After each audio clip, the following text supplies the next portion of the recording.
Welcome back to the Team Nerd Herd podcast, where our best advice is if you want to do it right, collect what you like. But on this segment of Dropping the Mic, it's read what you like and collect what you read, all in one, guys. We are super excited to bring you another segment of Dropping the Mic with another creator on board. JR forgot him to put him in the back so we can announce him. But without further ado, let's go ahead and introduce our friend. You guys see him right down here, but you guys know our friend David Booher from Kanto. But today, y'all, we got an advanced reading to his new title with Dark Horse Comics called Killer Queens. Killer Queens. And we are going to go get through this title. We've read it. We got an advanced reading, guys. We're super excited. I know Alonzo's rocking and rolling in the chat right now, crowd surfing. But we got JR and myself here to go ahead and do the breakdown. And we got David here to go ahead and answer any of your questions that you may have. But let's go ahead and give a little roll call. JR, how you doing, my friend? How was Lady Luck? How did it treat you? Vegas didn't treat me too well, but I got to see Chappelle. I mean, you got to see the GOAT. That's all that mattered. Dropped a couple $100, but hey, it's well worth it. Still trying to recover. That's right. So that's why I didn't put you in the back room. Sorry, David, but you're too big for the back room. Let's be honest. He's like, nobody puts baby in the corner, dude. I was just going to say that, David. I was going to say, aren't you in the corner though, baby? Yeah, but look at this corner though. I know that's what I was saying. He beats us. He beats us. I know. Yeah. Definitely. What you don't see in front of this is my office where I do all my writing and stuff. What you don't see in front of me is the TV that is like constantly on 80s Saturday morning cartoons from YouTube. It's like 4-hour blocks of just 80s cartoons, and I love it. Nothing's wrong with that. Now you're talking my language for sure. As long as there's some Looney Tunes in there too. Oh, definitely. I want to say that we'll get into it, but from what I read, I loved it. But let's go ahead and give a holler to the Herd chat, and then we'll go ahead and talk about Killer Queens, y'all. So it looks like Alonzo was present early. Shout out to Comics and Pox, brother Alonzo, crowd surfing right now. Shout outs to Eric the Phoenix, brother Eric the Phoenix, rising from the ashes into the sky and spreading those wings, baby. That's a pretty high bar. Oh, you like that though? No, he's like, stop while you're ahead. Sparks Comics, my indie brother, David. I definitely recommend maybe talking to Sparks because Sparks has a lot of independent creators. He is my indie hermano, and he's doing great things on his channel. Awesome. Chewy, Jesus, ¿cómo está, papá? ¿Cómo está, papá? Comics, Stash 416. What's going on, my brother? How goes it? Jay Nunya Business. What's going on, Jay? Thank you for joining us, my brother. Okay, chat jumped on me. I'm sorry. Comics on the mind. Kirk, the captain to his own enterprise. Right then and there. All right. Lord Chuck's biggest little city collectors, y'all.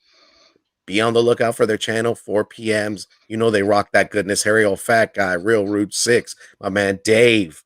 Ooh, Lord Chuck's all up in the mix. All right. I can't help but laugh when I hear Harry old fat guy. I'm sorry. Yeah, don't look him up on YouTube. Whatever you do. David, you have to spell it out. You have to put the HOFG, and then it'll pull up with his footage. HOFG. Yeah. Don't pick up. You put Harry old fat guy, and you might go down a banner. Oh my God, the deep web goes deep, man. Yep. Oh my God. All right, guys, we got the Herd chat all caught up, guys. So let's go ahead and break down Killer Queens. I just want to let you guys know we have writer David Booher here. So if you guys have questions, you guys know he's put out titles like Alien Bounty Hunter and The Most Epic Tale of Kanto, which, by the way, mark your calendars. Wednesday, it's coming out. But August 18th, Killer Queens. I'm super excited. All right. So we have David Booher. We have the artists and David, if I mess up, please correct me. Claudia Balboni. We have Harry Saxon as the colorist. And then the lettering is Lucas Gattoni. Yeah. Gattoni. Okay. Gattoni. Yeah.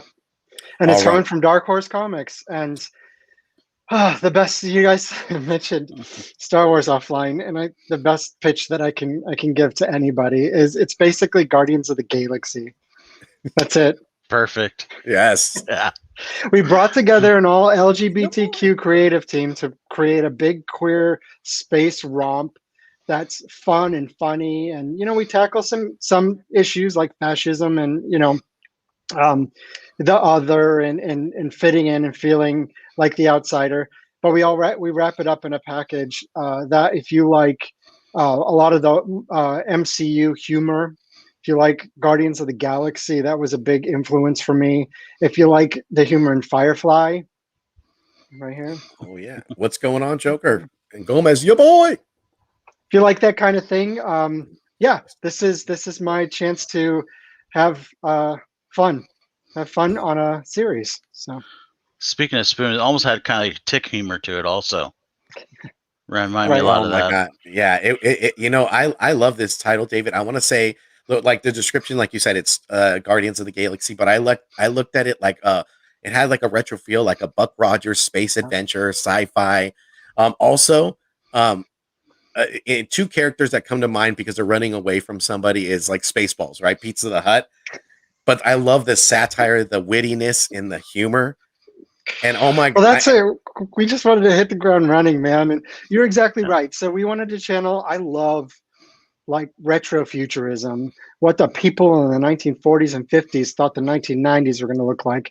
And it's just so absurd when you look at popular mechanics and popular science.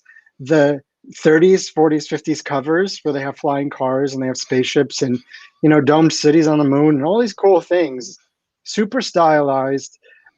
I love that vibe, and I wanted to marry that to really a sort of a cutting edge current storyline with characters that really fit into our world. So I think we made it. I think we got there with Claudia's art, and some of the covers that have come out are just amazing. beautiful.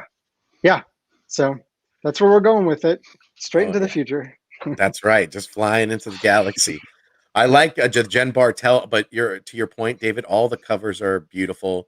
I love the colors that are involved in the panels and everything. Very vivid, very galaxy like. Just boom, right at you, coming at you. Sure. And the other thing, like, are we able to? I want people to definitely mark their calendars, be anticipating this book, jump on that FOC. But are we allowed to kind of go in a little detail? I know we have the cast of characters who I want to kind of go over, but Sure. are we allowed to go into a little bit of detail? Just want to make sure. Let's spoil the heck out of it. Oh Nice. yeah, let's go Millennium. No, let's Yeah. not fully spoil it, but let's Right. definitely let's give some teasers. We will So people- definitely do that. So you have a cast of characters. You have your man Max, who I refer to him as the lighthearted Casanova, witty, and he's always has something on his mind, and that's definitely true. yes, Poor Max, he's full of one-liners, and he's just like this Casanova with his hormones at heightened, that right? at a level that past the age of 25 we've just all left behind. I mean, I don't know how old you guys Yeah. are, but Old enough. Yeah. it's in the rear view. But I mean, some of those one-liners, like comedy. the talking about like asking guy like how to get out of the place, and the guy's like, I don't know. I'm like, well, it seems like from your Twitter or from your grinder thing, profile. Galactic, you're a lot. Galactic Grinder. Just He's like, is there a back door to this place? How should I know? Max says, well, from your Galactic Grinder profile, you come here a lot. Like, a lot. and coming from Max at that point, you're already going like, dude's kind of a slut as is, and you're going. He's a slut Casanova. There's a better name for it, Jerry. He is a Casanova. There's opportunities pop up, and Max takes advantage of them. When you're Yes. flitting around the galaxy, man, sometimes you don't have Wi-Fi. Oh, I don't hate. I respect the game. It's the It's all future, good. but not the future, though. What's gonna unfold? I mean, Max, we're very surface level with him, in our discussion. But what's gonna unfold is that, that's masking a lot of insecurity and a lot of his inability to find somebody who he can connect to, and really, really have something serious. So he goes the extreme opposite direction. And then we have Alex, which is his foil, which she seems like she just doesn't want she's just like no relationships at all. You get anywhere close to me, and I'm gonna pull this laser pistol on you. So you got Max, who gets close to everybody, and you got Alex, who can't get close to anybody. And you know, as the issue goes, you see how these two find a way to work together. And I don't know how you guys feel about it, but I think they create great foils for one another. Yeah. Where Yep. Max is like, let's just run into this Lightly. gunfire, the laser fire. Oh yeah. That was so Our awesome. eyes closed, and Alex is like, "Give me your damn gun. I'm gonna do Yeah. this right." Oh yeah, I love Yeah. Alex. I love Alex' no nonsense attitude. She's take action. She's not only the brains but the brawn, and she jumps into danger with like no thought. I mean, she has the not even thought, but she has a plan, and it's to blow shit up. Like I gotta say, I love that. I love that panel and that interactions. I mean, we have BT, the fluffy monkey. You guys got BD, yeah. you guys got those runaway assassins. So I have this is to what they ask are. is Hench Fluffy otters. yeah. Yeah. Is Fluffy kind of a nod when he gets a jetpack to flying monkeys to Oz? Hell yeah! And then there's a line. There's a Yeah. line in there that Alex has, but I don't want to spoil it for anybody. Yeah, but yeah, it's I was- definitely like, if you didn't get it before, Yeah. you got it now. Yeah. But he really so Beatty is Max and Alex's former boss, and he also happens Sheena. to be a fluffy monkey with a jetpack. And he's really pissed off that they stole his ship, because he has to. I'm not gonna spoil that. You'll find out why he's pissed off, because of what he has to do in response to having his ship stolen. Yeah, and he brings along a couple of hench otters, surprisingly cheap, believe it or not. Yeah, and he's tracking him down. And Max and Alex not only have to avoid him, but then they have to take a job because they don't have any money. They have a stolen ship and no money and no jobs, so they have to take a new mission. Please tell That's me all down going to go according to plan, totally according to plan. Please tell me down the line you get some hench bears though. Get some real muscle Hench in there. bears. There's going to be otters. There's going to be wolves. There's going to be bears. Cubs. Those are all euphemisms. If anybody doesn't know, those are all euphemisms. So, yeah, we'll get some bears. I love the dialogue between them though. I mean, it's just like when they're leaving that joint and they're gone. I mean, I just love the dialogue. I love the cynicism, like cynical attitude that Alex has, with the fun-loving, carefree, There's like the puns that he's dropping. I was like sitting there dying because their interactions were just funny, like Good. together. And the other thing I really liked is that like they're running away from Beatty, and they, like you said, they had to take a new job. They kind of give you a little breakdown, so you guys will see what was involved, why they're on the run. Which is great as well, because it really goes into detail. And then they go into a new job. The beauty about this is just like the way they improvise. Like between I like the part where Max kind of just left that uncomfortable silence when he was talking to where they were going to land before their mission. And he just broke that awkward silence. It was just hilarious. I mean, I simply love it. There's a beat an issue. There's a lot of moments, and it's 4 issues long, so it's not this huge long epic sci-fi space opera.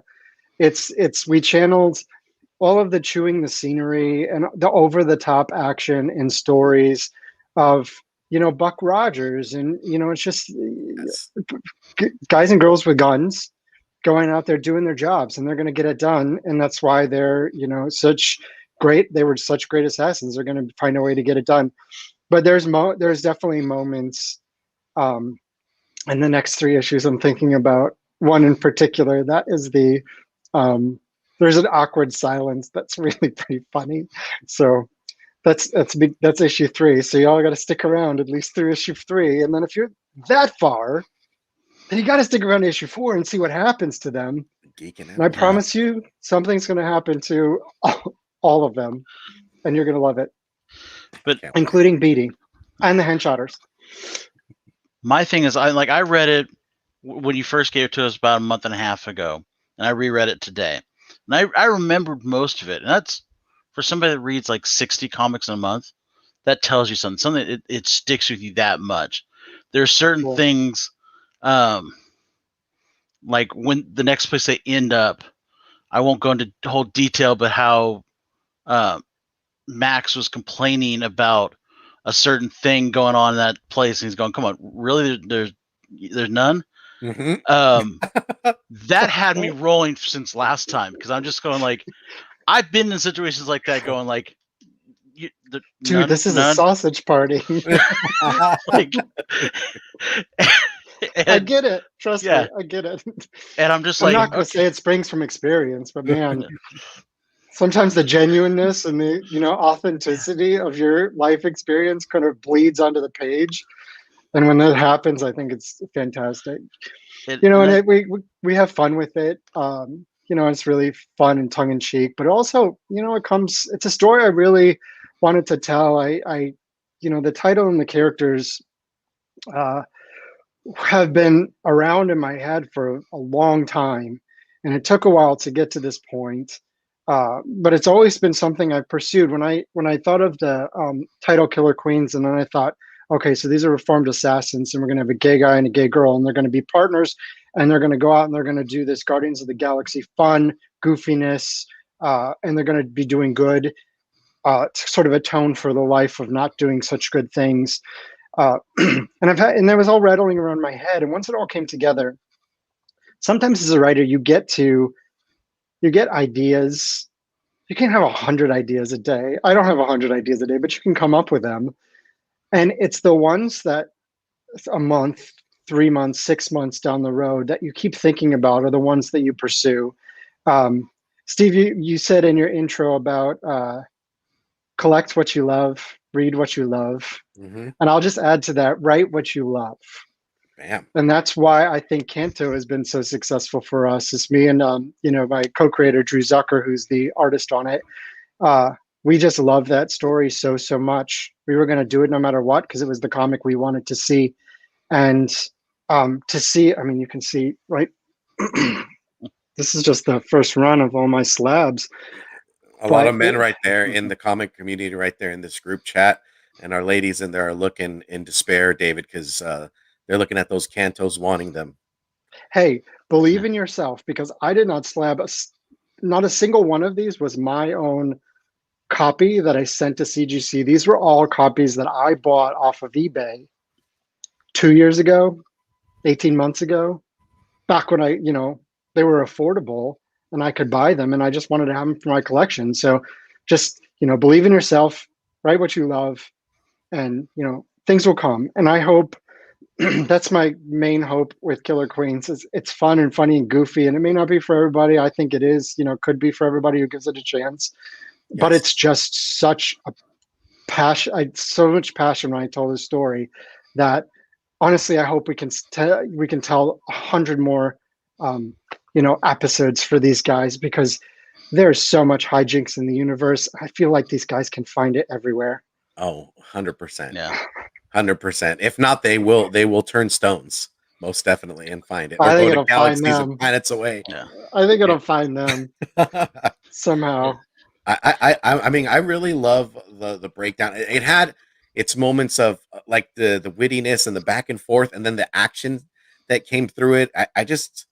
I love like Alex's take charge kind of personality, and Max is like, I don't want no part of it. Just let me go ahead and just be on my own. Yeah, let me do my thing. Let me do my thug thizzle. So and Alex is just like, she's just unscathed, like she's just, I mean, she's beautiful. Like she's everything I would want her to save my life, not to assassinate me. But right. Like so I mean, I just up till now, she was the last face you were going to see, Steve. Oh my! She's the last face you'd ever see. Right? Not so bad. Not so bad. I mean, she's easy on the eyes, but then I know I'm going to meet the Lord, right? Well, not Lord Chucks, not Lord Chucks. El Sacristo, right there. She'll just come and be like, "Lights out, Steve," and that's it. But the other thing, David, So in like in the beginning scenes when they get into the battle and whatnot, are there certain songs that come in your head that like during that Yeah, scuffle? everybody says obviously Killer Queen by Queen, right? Right. Yes. But actually the one that just continues to stick in my head, and my best friend said this and I thought it was so perfect, is the Queen song, Don't Stop Me Now. Yes. Yeah. I'm Yes. having a good time. Yeah, and I just think that whole first opening scene where tables are flipping and guns are blazing, and there's henchotters, and there's Max and Alex, and there's Beatty and his jetpack flying around, and there's bystanders, and they're just looking around at each other like, what the hell did we just get ourselves into? And then somebody hits the the old timey radio behind the counter with a laser bolt, and it starts playing the "Don't Stop Me Now," and then it's Oh, just love that. awesome, and it's just awesome. So, but dude, I can see the making fun of the Matrix, just doing Yeah. all kinds of cool stuff. Totally So awesome. that's Totally like, awesome. cross your fingers. That's the TV version of it, the Yeah. live action. Um, As I was reading this too, because I have a cousin that's part of the LGBTQ community, and I have two cousins, and in reading it, I'm I've been on road trips with them and have died at the banter that we've had and stuff like that. It's been such great times. So as I'm reading this, like I'm trying to hear the voice in my head. I'm like, oh my god, I'm like, that just totally reminds me of my cousin. With the back and forths and the wittiness, Good. and and the other thing is it's just an action, like sci-fi, and Yeah, that's I want to make sure that people understand that too. It's, all LGBTQ creative team, and the characters are queer, but it's not. I did not want to tell a story about coming out, bullying, fitting in necessarily. I mean, there's all that's going to percolate through it, Yeah. but I just wanted to tell a story. These two characters happen to have these characteristics, and it's just a fun sci-fi adventure, funny, that sort of thing. So I want to pitch it to a broad audience to give it a shot, because this is where the story is coming from. But everybody brings their own experience to a story when they read it. And if you like Guardians of the Galaxy, if you like Firefly, if you like all those those properties, this Star Wars to some extent, if you like all those kind of big sci-fi adventures, this is just another another rung in that ladder. Well, one of the things you're very good at with Kanto in this is you make relatable characters. So you don't have to be someone that's part of the LGBTQ community to appreciate this book. I mean, it's got little nods here and there, which obviously enhances the book. But comics. you can read it and you can enjoy it as a straight guy and be like, that was fucking funny. Right. And That's my goal, JR, is that straight dudes read it and they're like, damn, that was funny. And that's, I mean, Steve and I are two straight dudes, and both of us are like, yeah, this interview it's already is going to be in my over. pool. I'm just kidding. But I mean, yeah, it was David just Gold! fun. Yeah. No. Well, okay, maybe Steve is like a little cuddly. He might be. I don't know. Aw, But I'm always okay. I'm always here for hugs. That's it. I'm here for hugs. I'm comfortable. And I want to make you comfortable. Yeah. Yeah, and that's that's was all that's my sort of that's my big hope for the book, is that it appeals to the queer community, but also has a much broader appeal, because our intention was to tell a story that was universal, no matter what your experience is bringing, coming to it. Everybody has been in that had that moment where they're in that orbiting space restaurant where they're in a shootout with the fluffy monkey with a jetpack and henchmen. Everybody's been there. Everybody's done that. So I hope they all can relate to that scene. Oh yeah, I just can't If wait. you can't tell I'm being sarcastic, nobody's been I just there. can't wait for the cosplay. I want to see some people going out as BT and some of the otters. Oh yeah. Can you imagine? I want to see Max, Alex, Max. Edie, and the henchotters walk up to a table at a Comic-Con. Oh man, I want that fight scene reenacted. I've said it over and over again.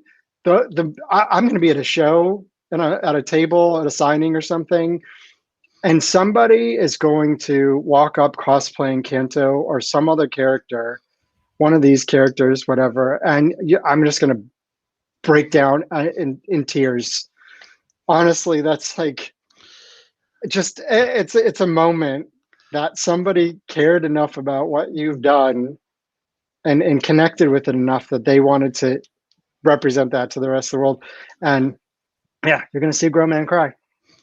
I think you'll see a lot of people cry if somebody comes out as Kanto, as if they get a little kid dressed up as Kanto, that will be all over the place. Yeah, but I want to see Dark Horse have you come out with like a pair of hench otters. Like just walk me out. Just walk you up to signing to your table with sunglasses. Just yeah. I'm there. Somebody asks me, "Oh, who is that?" And I'll be like, "Shh, quiet. Shh, don't ask." Yeah. Don't call me Fluffy. And then all of a sudden, it's like a 8-year-old kid. Don't call me Fluffy. Oh yeah, that like Beatty, poor Beatty. He can't catch a break. He just wants his shit. Oh wait, you just wait because I'm not going to tell you what's going to happen, but I want to know. You just have to stay through issue 4, and I just think we have landed on an ending that is just so great and so horrible and so wonderful. You're just going to love it. I can't wait. Like, no. I can't wait. I'm ready for August 18th. I'm there, and I'll probably see you there on Wednesday, David, for the signing. So, are you local? I am right by Winnetka, so I will be there. Oh, sweet. Yeah, and I'm doing a Killer Queens for anybody who's in Southern California. I'm doing a Killer Queens signing at Collector's Paradise in Pasadena at 5 p.m. on August 18th. And I'm actually going to be doing the signing alongside Jackson Lansing and Colin Kelly for their release of Kang, the Conqueror from Marvel. Oh, nice. Yeah, so it's going to be I'm going to be right here at the table, and they're going to be over here because they're amazing. This much of the table. It'll be amazing. I can't wait. I'm jealous. And then I'm going to be doing Free Comic Book Day down in North County, San Marcos, San Diego, at Nowhere Games and Comics. All right, you guys mark your calendars. Our Southern Cali fam, make sure you get out to David's events. I love the fact that Collector's Paradise allows you guys to sign up for like the signature series. You get the comics and everything like that. It just, especially during this pandemic, I think that was the best thing to go about. Bam. So what a great Raging Cajun. I'll see you there. It's always it's like every time I always expect these signings to be like 0 people, and we just sort of drag them off the street. I think this is going to be massively different than your first signing. I think because I remember you telling us before that you had a signing, you had several books left over afterwards. I think you're going to run out of books pretty quick. The release day of Kanto 1. That was funny. So Collector's Paradise is doing these signature series. I'm sure a lot of folks who are listening know about it, where you can pre-order all the books of the run for cover price, basically, plus shipping, and I'll sign each one as they come in. They'll collect them and they'll send them out to you with signatures on them. And it was great during the pandemic, like Steve said, and because we weren't doing any signings. Sure. Now we're going to still be doing it.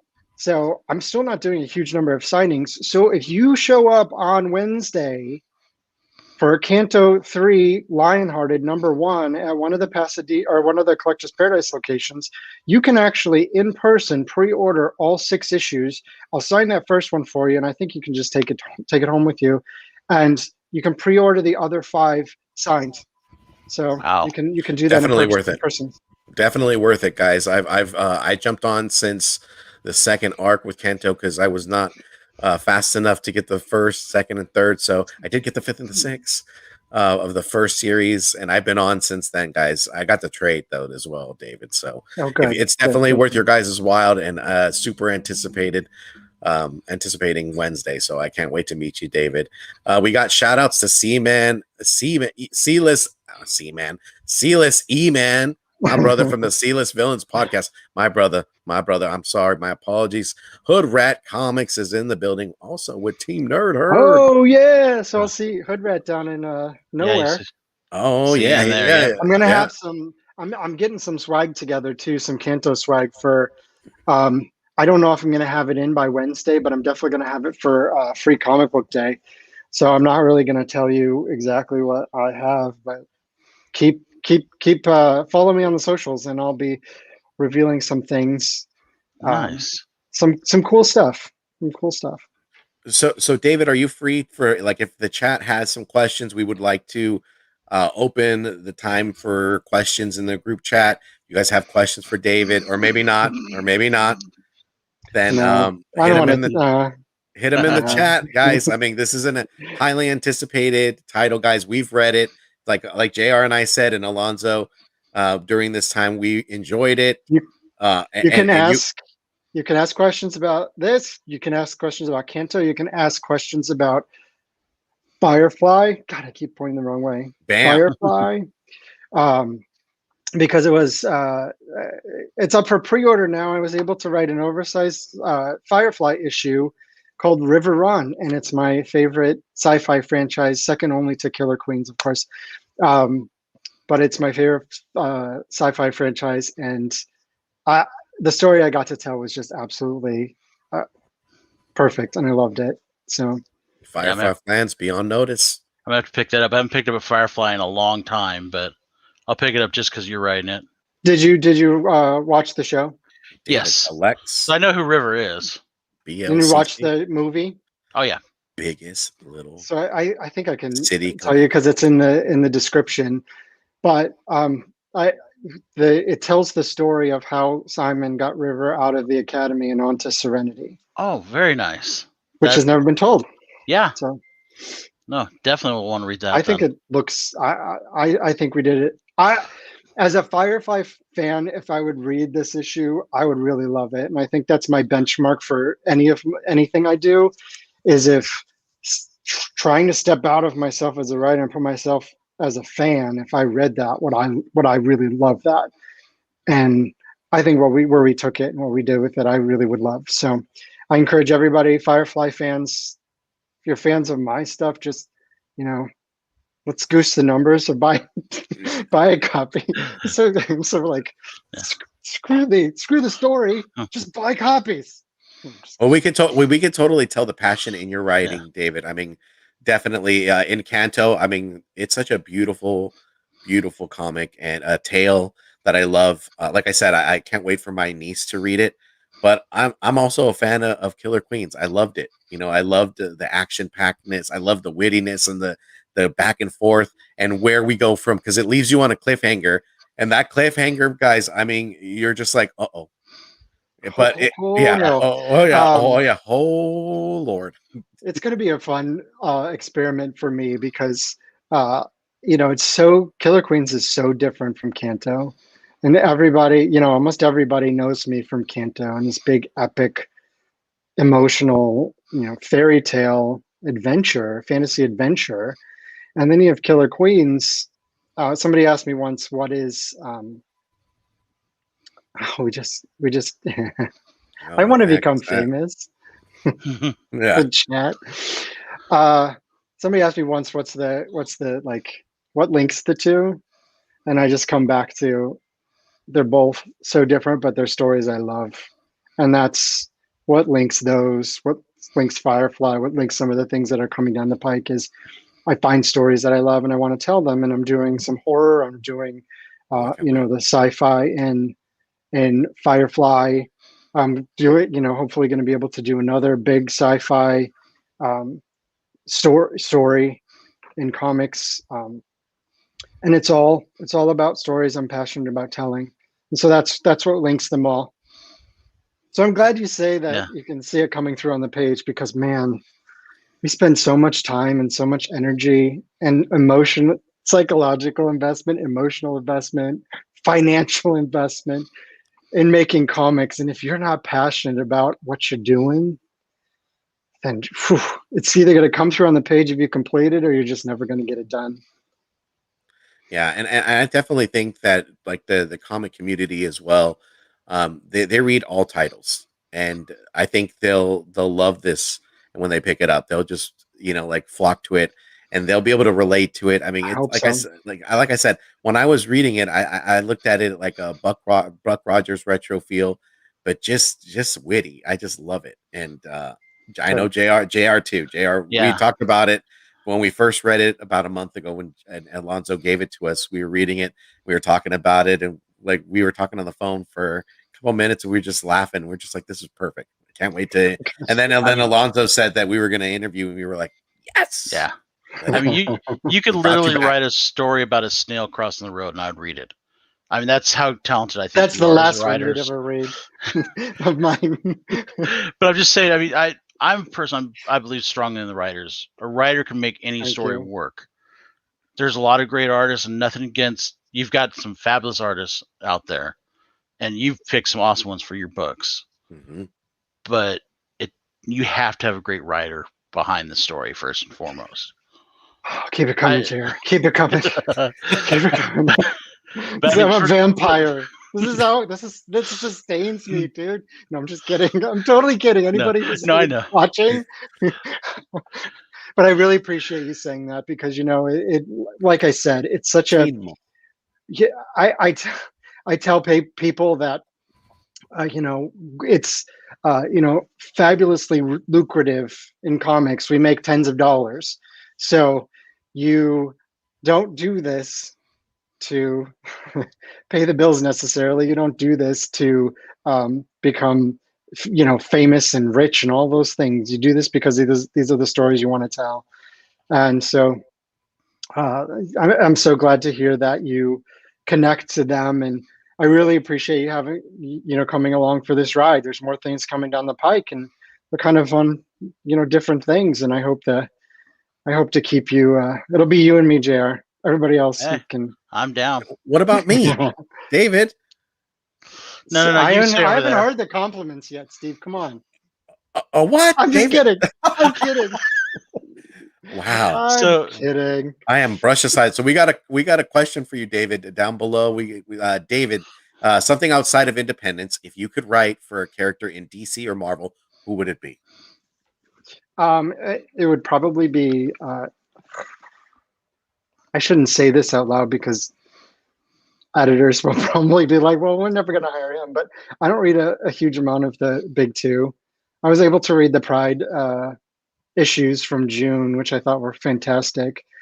But it would be Nightcrawler, Nice. and I want to do it out of continuity. Whatever's happening with X-Men or whatever, I just want to do a passion project Nightcrawler story that's like an 8-issue or 12-issue Tom King sort of treatment of him, deep dive into who he is, what he is, and how that factors into how he sort of finds his way in the world, and whether it's like a noir detective mystery or something period or whatever. That's what I want to do. I want to do a passion project outside of continuity that's just Nightcrawler, and I can do whatever I want with him. So Nightcrawler's strongly tied to religion. Would you play with that factor in there? I mean, you don't have to go into your story, but cool, because I would love to see that. That thing would be really awesome. There is, and this is my pitch for it. There is a fraught relationship between the LGBTQ community and the Catholic Church. And I think that's directly reflected in the fraught relationship between Nightcrawler and the Catholic Church. Oh, yeah. And I think channeling that real world relationship, and X-Men, of course, is an allegory for for queer people. Yeah, for racism. And queer people, yes, same thing. Yeah, so it's so interesting because it's like, it's both of those things, because some mutants can pass, like a lot of LGBTQ people can pass, and there's a lot of mutants who can't pass. And so you have the racist aspect, you have the LGBTQ, the homophobia aspect of it, And I think taking my own personal experience growing up as an LGBTQ person and channeling it into how Nightcrawler approaches who he is and how he approaches the world is the way I would go into the story. So that's my pitch for it. If there's any Marvel editors listening, That Listen sounds up. amazing. let's chat, right? As Please. a diehard X-Men fan, I would love to hear that story. I mean, like 30 years of X-Men, so I think that'd be an amazing story if Marvel ever had the balls to let you write that story. I mean, we'll see. Yeah. It's all about opportunity, and keep doing things like Killer Queens, and if everybody buys a copy, then it'll be another calling card to maybe bigger and bigger things at DC and Marvel. We'll see. Ayo, Paulé. Yeah, you got the group chat. Lonzo says he would like to see it. Same with brother JD Jorge. He would love to see it. Yeah, come on, Marvel. I can already picture so it's adult. So this is the cover. It's adult Nightcrawler, and all you see is him in it's like the 1940s. So he's in a suit, but all you see in the foreground of the cover is his like one pant leg, and he's holding like a briefcase, but an old timey one. So it feels like it's the 1940s or 1950s. And in the background, it's like in the distance there, it's like raining or something, and there's a car, and it means something. I don't know exactly what, but then the only thing to tell you that it's an actual Nightcrawler is his tail is in the frame, and it kind of comes around and frames the suitcase, and that's kind of our introduction to this is an X-Men Nightcrawler story, but it's not. It's something different. It's something new. Kind of reminds me of like the old question books. When DC did question how they would draw him and stuff. Right. I can see that. But I love that idea. It's so grounded in our world, and then there's just that one piece of weirdness, which is Nightcrawler's tail coming into frame. Yeah. That would be awesome. That sounds like an awesome opening. Marvel, if you're listening. Yeah. Well, it's not a piece. It says Banff Industries or something. Over the top. Banff religion. Yes. Yeah. Well, David, can you tell the herd where they can find you, what projects are coming up, and sure, what else is next for David Booher? So you can find me on all the socials, Twitter at David Booher, Instagram at David M. Booher. You can, if you're into it, you can find me on Facebook. You can find Canto at Canto Comic on both Twitter and Instagram. You can find Killer Queens at Killer_Queens_comic on Instagram, or you can just follow it through my Instagram because I am posting, nonstop about promotions. Canto 3, Lionhearted #1 comes out this coming Wednesday. There's 3 different covers that are coming. Main cover, the 1:10 ratio incentive, and the 1:25 ratio incentive. The 1:10 is by Connor Nolan, great fantasy artist, and the 1:25 is by the one and only Jorge Corona, who is best known for Middle West, I think, and his new collaboration with Scotty Young in The Me You Love in the Dark. Oh yeah, I think that's the new Scotty Young title, right? Yeah, so Jorge is the artist on that one. There will be, keep an eye out because we just revealed the Canto 3 Lionhearted #1 San Diego Comic-Con variant exclusive. So follow IDW for the details about how to order that. But those things tend to go quickly. So so keep an eye out so that you're on top of that and you can get a copy. So Canto 3 #1 starts this week. That's a 6-issue miniseries. Killer Queen starts on August 18th. It's 4 issues monthly. You buy a copy, you really help us move on to the second arc. So fingers crossed. And then Firefly River Run comes out on September 29th from Boom Studios. Battle Panda. I think you got the herd hype and ready to follow you, David. And we are fans, guys. Definitely support David Booher. We love him. And then Nightcrawler 1946 comes out in 2025. I cannot wait. Put me down. Put it on my poll. I don't want anybody this is all hypothetical. There's nothing in the works. Don't anybody speculate about that. I don't want to get in trouble. So, yeah, there's some good things coming down the pike. All right. And with that being said, guys, that is our time for today's show. We want to thank you guys for joining us. We want to thank David Booher for joining us. David, again, thank you so much. We're going to have you back on for Canto towards the end because I want to read those 6 books. We'll have you back on. I cannot wait.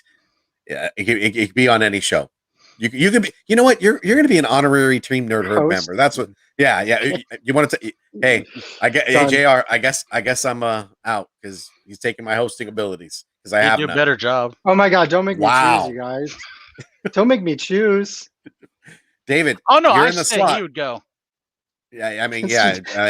He's sending my bags out the way, and I'm going. JR's compliments were all leading up to this moment. Steve, you're out. I've been just put you in the back room real quick. Bye, guys. Thank you so much. Yeah, thank you so much, you guys. I always love coming on the show. It's always such a great time. Yeah, and I'm really hyped. If you're in Southern California, come out and see me and Steve on Wednesday. Winnetka, North Hollywood, Collector's Paradise. Damn, definitely go on there. Support my man David Booher.